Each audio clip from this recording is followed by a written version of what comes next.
Audacity is a film that deals with probably the biggest hot topic issue of our day. Audacity is a Christian response to the issue of homosexuality.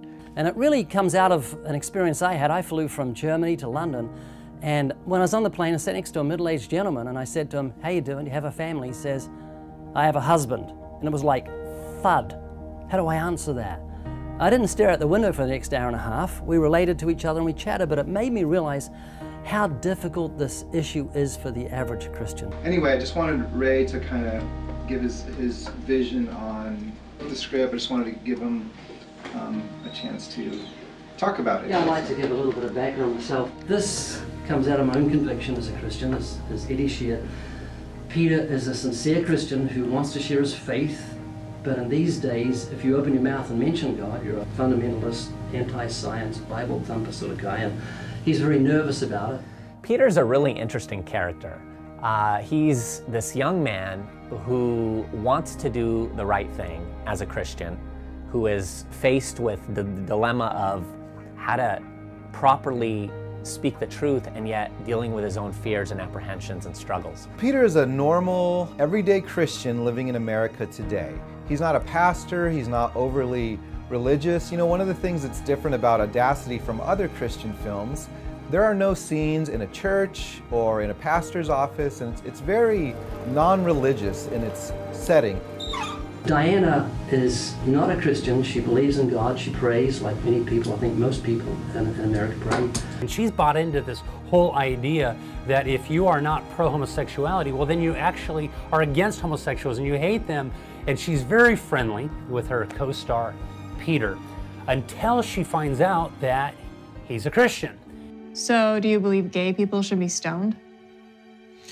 Of course not. Well, your book says that. No, actually, I was reading yesterday, and... You know what? I don't want to offend you, but I have a sister who's gay. And you don't know the struggle she's been through from people who are telling her that she's gonna go to hell for, what, loving someone? Right. And you have the audacity to tell me that she's going to hell. Go on, say it. Here we are scouting for our movie. We need a desolate place at night on the railway track, and Eddie's doing this little scouting with his iPad. Hello. So 1 in 50. For What are you. the chances? Oh, for me? Yeah. It's the 1 in dog. 50. Okay. That's the dog. 1, 2, 3, 6. You have to eat the dog bone? Oh, that's Sam, I'm sorry. So disturbing. That's why I don't play those games. I can't believe you did it. You know?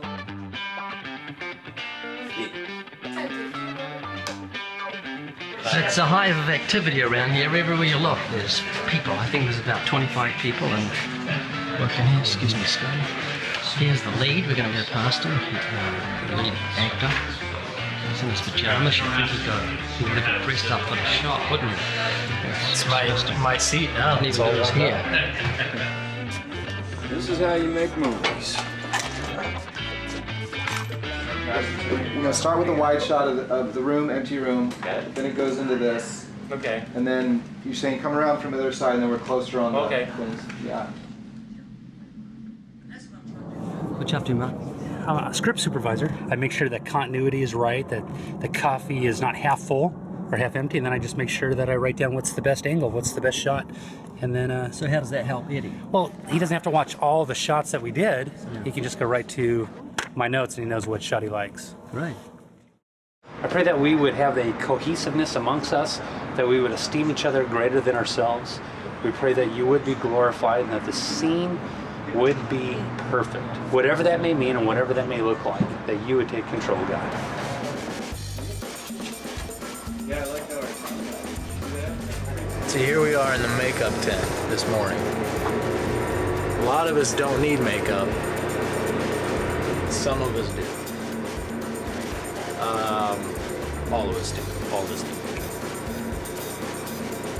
She does a great job here. Every day, comes to work, hustles. We've only had 2 days so far, so she could mess that up. They tell you to get beautiful on camera, and then they tell you to get ugly. This is Mark Spence and I. I dropped the script. He's in charge of dropping the script. This is our TV. We just like to watch TV all day, so that's what we're doing here. We just like to hang out in a liquor store watching TV. That's what we do. Away from everybody. That's right.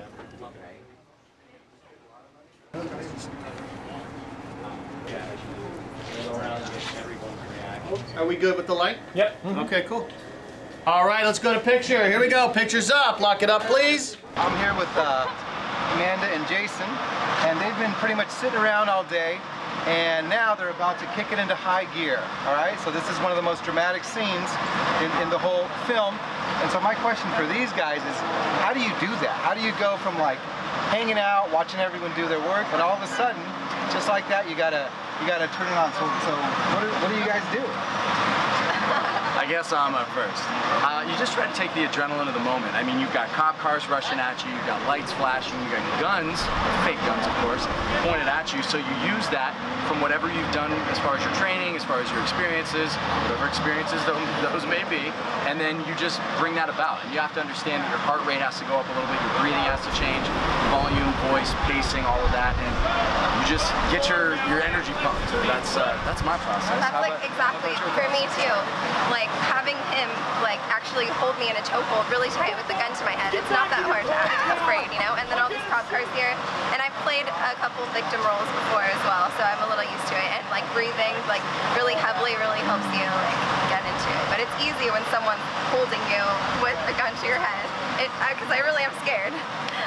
Well, I was trying to get the gun to go off, but Eddie won't do it. I was trying to talk him into having the bad guy shoot his gun at you guys and hit a couple of you. Oh, that'd be awesome. Are those cameras on? Yes. Are those cameras recording? Yes. Give me the cash. I need the cash now! Are those cameras on? Are those cameras working? Shut up! Are those cameras on? Are they recording? No, yes. No or yes? Which one? Yes. Give me the cash. I need the cash now! Nobody pays with cash anymore. We've got 4 police cars we've ordered here, and we've got 9 officers. They're going to arrest one guy, beat him down. Must be a New Zealander because it takes 9 Americans to get 1 New Zealander.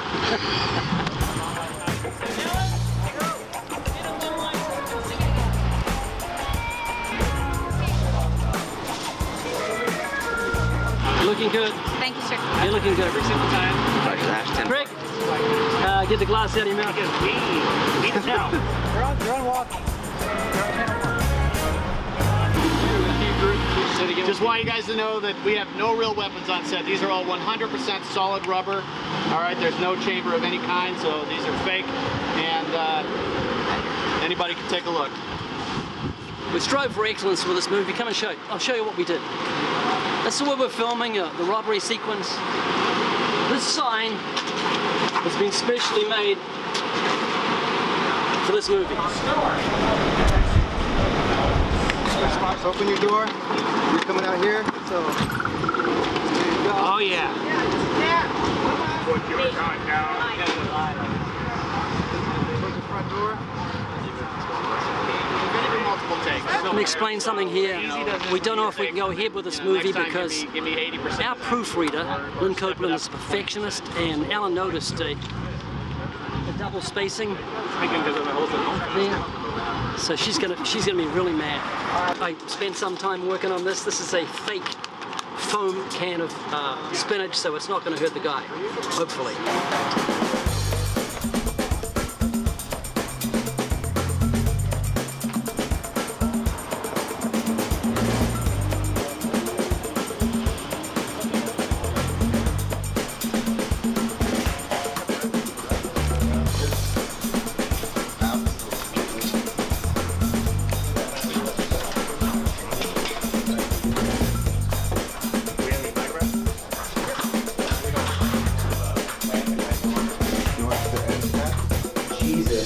Came to save us from hell. Don't get me wrong, I believe in God. It's just that my God doesn't damn people to hell just because they're different. So the scene we're shooting right now is with Peter and Diana, and it's really pivotal because this is a part where kind of the foundation is laid for Peter eventually sharing the gospel with Diana. So, and they were just doing rehearsal, man. See the tears. Now, how much time It's gonna be good. for the watch? Well, I was on my way to Huntington Beach one day to open air preach on a Saturday, as I normally do. Saw two females walking towards me, kissing each other, and I perceived, having a spirit of perception, they were probably lesbians. So I stopped them and said, would you come on camera? And to my surprise, they said they would. They gave me a 14-minute interview that was phenomenal in the way it ended. They said, thank you for talking to us. You haven't been at all judgmental. And yet I hadn't compromised the gospel in the slightest. I'd merely stayed with the biblical principle of not addressing the intellect, but speaking to the conscience. And that was like a provocation, an impetus to proceed with a movie on homosexuality, because it gave me a direction in which we could go. I was asked by a friend, if your son was to grow up and become a homosexual, would you still love him? You know, that's a pretty deep question, you know? You think about that, that's a pretty deep question. So I thought about it, and my response to my friend was, well, I would hope that my response to my son would be the same response to him choosing any sinful lifestyle. So if my son was to grow up and become a lying politician or a bank robber or any other thing that's a lifestyle of sinful behavior, I would hope that my response would be, son, I love you, I care about you, and I'm concerned that your lifestyle is sinful, and then I'd preach the gospel to him, right? And so the issue isn't whether or not you love your son, because all of us love our kids. The issue is homosexuality a sin or is it not? And the Bible's clear. It's a sin. It's not the only sin. It's not the most dreaded sin, but it is a sin. And just like all other sins, Jesus Christ offers salvation. God offers forgiveness for those who put their faith in Him and turn from their sin. And remember, homosexuals are not our enemies. You know, they're not our enemies. If you have a different worldview than us, you're not our enemy. We can agree to disagree and go get a cup of coffee. And I think that Christians are often vilified as the enemy because they have this opposing worldview. You don't need to be afraid to speak up, at least not yet in this society. In the final analysis, the bottom line is, look, we do the right thing. We love God and we love people. By being willing to obey Him and by being willing to give people the truth that will radically change their lives. And so the message of Audacity isn't a message of hate, it's a message of hope. So you understand the gospel, the main message of the Bible? I think so. We're sinners and Jesus can save us. Right, well, Jesus came to die on the cross for sinners, yeah. So when you turn away from sin and you put your faith in Him, then you're saved from the punishment you deserve. This is a movie that's basically evangelistic. We want those who are in death, heading for hell, to hear the message of the cross and repentance and faith, and they can be saved from a terrible eternity. And if Christians on the way watch it and become equipped on how they can share their faith without sounding hateful, that's great.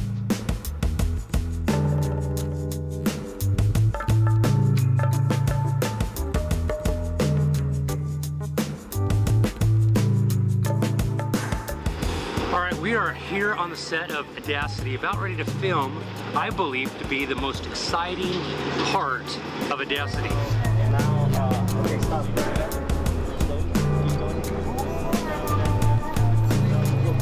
Is that a real tattoo you got there?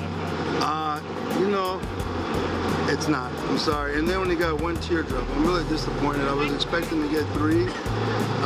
I think I've proven and got my stripes.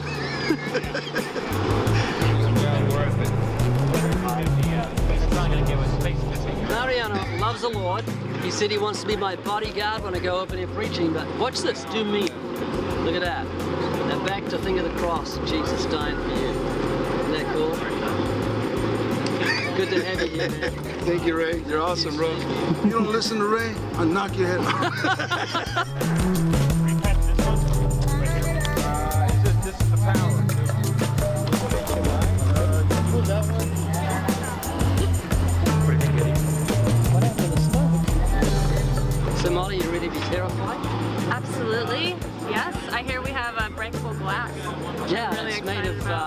made of sugar and water.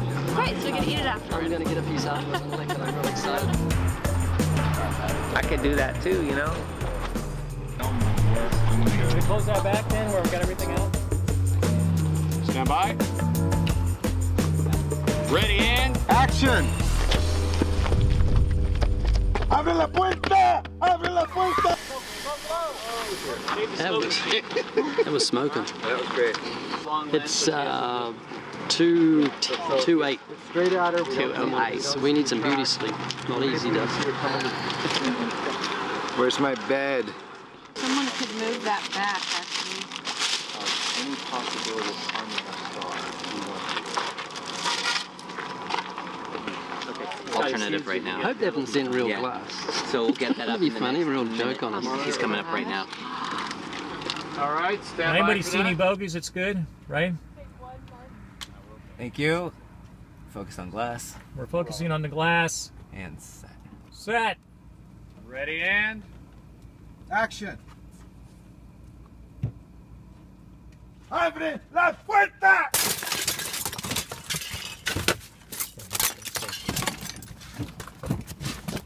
Cut.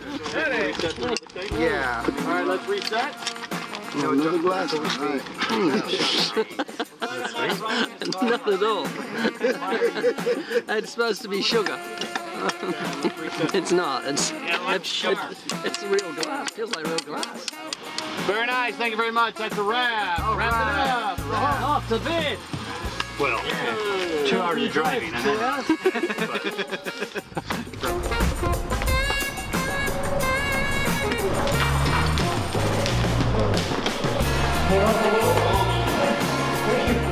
bring it in. Let's bring it in, folks. Let's hug it out. Let's get all close. So now we're about to shoot the pivotal elevator scene.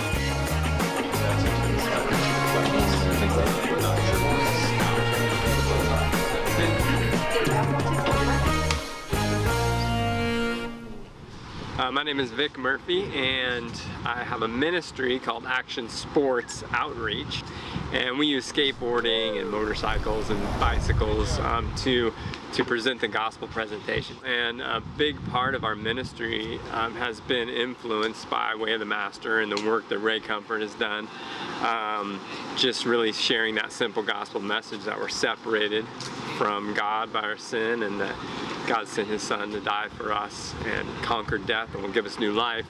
So it's awesome to be able to be Stunt Double on this movie, because Ray's one of our heroes, just really has influenced our ministry to be able to travel around the world and just lift Jesus up.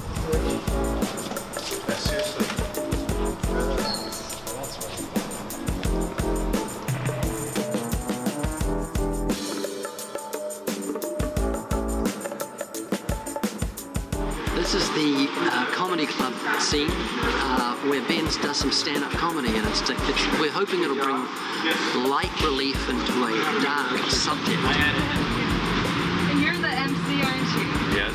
I can tell your voice. What am I doing here? Clearly, you've never been to a big budget Hollywood production. The catering is amazing. Pay no attention to this man in front of the camera. What am I doing here? I thought you were going to sit me on your knee and humiliate me. What would you like for Christmas? No, please. I think Audacity can be best summed up in the movie's subtitle, Love Can't Stay Silent. And in a day and age when love is perceived as something that contains the willingness to sort of hold truth back, it's important for us to recognize that the greatest expression of love is to speak the truth. So Audacity's real heart and aim is, hey, we have truth and we have a culture that shuns truth, but it's our responsibility as ambassadors of Jesus Christ to be willing to speak that truth and to speak it in love.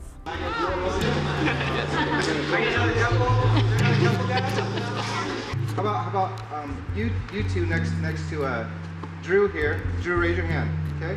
All right. So if I could get you two, when that is said, you two are gonna look at each other and kind of talk. You know, react to each other like, I can't believe this. You know. On that side, you're gonna kind of laugh. You think the whole thing's a joke. You know. And How about a wave? There, you know, you have a choice. It's for you, easy. Let's have you. Yes, a wave. Right here in the register. So hey, where are you guys from and what are you guys doing here? Oh, I'm from New Caledonia, and we're just passing by and just decided to come in and don't know what all the fuss is about. Oh really? Do you know Ray at all? Never heard of him. Never. What was his name again? Ray Comfort. No, never heard of him. No. Okay. Well, glad you could be here. Thank you.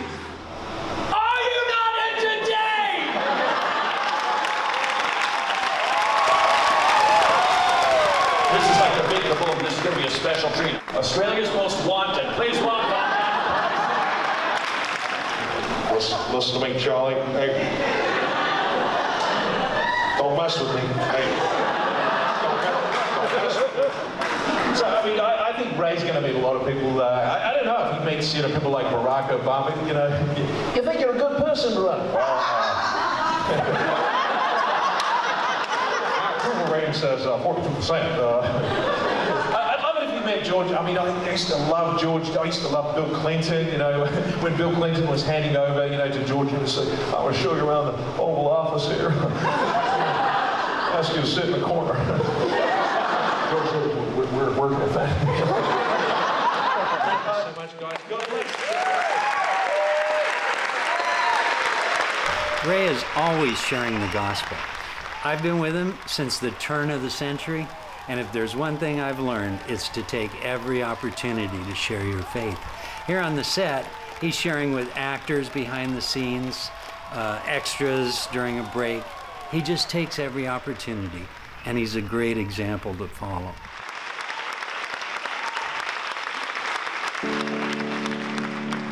She's searching, she's thinking about the issues of life and death. And so I'd like to share a little bit about my testimony, where I come from, so that you can see why these convictions from the script. My mum was Jewish, she married a Gentile. Because I was born just after the Second World War, they put Methodist on my birth certificate, or the information about my birth, so I escaped another Hitler the rose. So I was given no Christian instruction about God or anything for my whole life. By the age of 20, I had some deep thoughts about the issues of life and death, and the thing that hit me is each of us are part of the ultimate statistic. 10 out of 10 die, and I had that kind of revelation. It was as though I thought, hang on, the whole of humanity standing in a line and stepping off a 1,000-foot cliff. No one's asking questions about it, but I want to know, can I get out of this line? I remember one night I sat on a bed, looked at my wife, and thought, she died, and I have nothing to live for. And I cried out, why? 1972, I was on a surfing trip with a young surfer. I didn't know he was a Christian. I didn't know he could become a Christian. And he shared with me the reason we die is because we've sinned against God. Now, I didn't think I was a sinner until I saw the words of Jesus. He said in Matthew 5, "You've heard it said by them of old, you shall not commit adultery."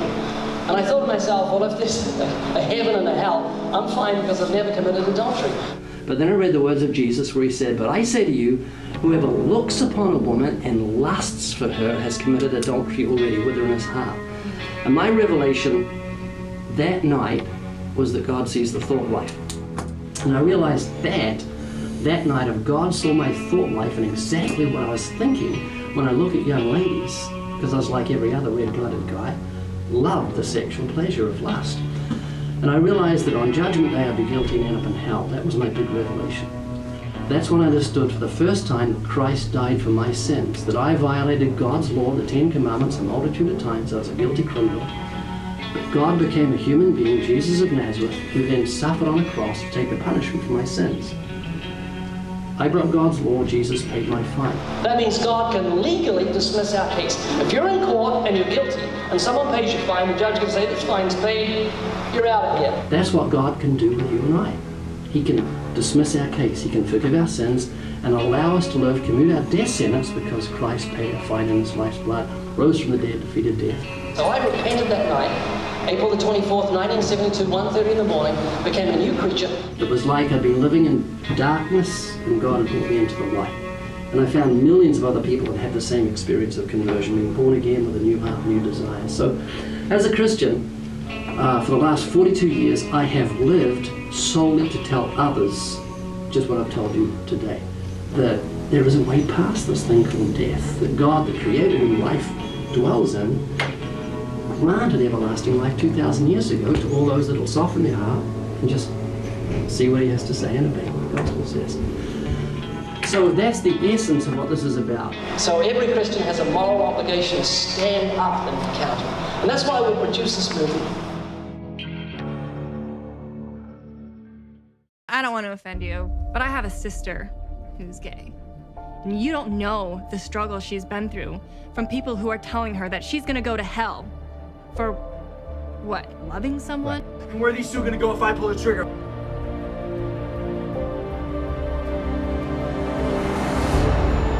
How come the word homosexuality hasn't been in the Bible until a few decades ago? And if homosexuality is such an abomination, then why is the word abomination used to describe eating shellfish? And if God is love, then why is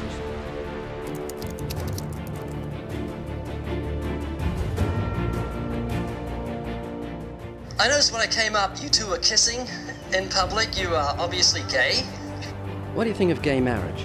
I love gay marriage. I have a lot of gay friends. I love the gay community. You two married? No, we're not married. Are you thinking of getting married? Yes. And I think everybody should be able to love who they want to love, no matter if you love a woman or a man. Who cares? Gay marriage, I think they should be able to do whatever they want. Love is love. Love has no color. I think that everyone should be free to marry who they want. I just know that I love gay marriage. I love gay people. So what does God think of homosexuality? That's a stupid question. I think you should just stay out of it. I have a lot of gay friends that go to church every Sunday. They believe in God and they're gay. Are they gonna burn in hell for being gay? Are people born that way? I believe so. I was. Do you think they're born that way? They're born that way. Sure? No attraction to men? No. And what about you? So ever since the day I was born. You've always had gay tendencies? Always.